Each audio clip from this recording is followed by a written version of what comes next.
হুঁশিয়ার সাবধান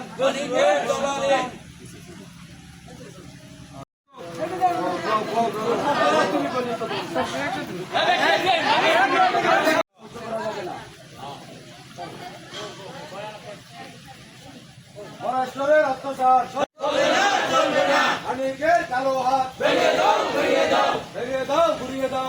একটা বারিন্দা দেওয়ার সময় মানিককে আমি 20,000 টাকা দিছি আমার হাতে। দেওয়ার পরে এখন এই অফিস করার পরে মানিক বলতেছে তার 1 লাখ টাকা দেওয়ার জন্য আরো 2 দিন আগে আমার বলছে। আমি টাকা দিই নাই বলে আজ 10টার সময় আমার অফিস ভাঙ্গিয়া চুরমার করছে। আর বিগত 2 দিন আগে 3 দিন আগে আমার কাছ থেকে মানিক 1 লক্ষ টাকা নিছে। নেওয়ার পরেও আবার 1 লক্ষ টাকা দাবি করতেছে অফিসের।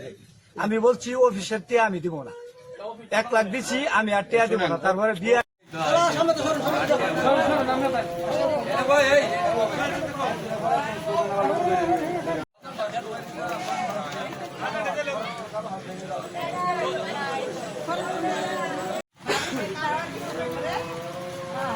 এলাকার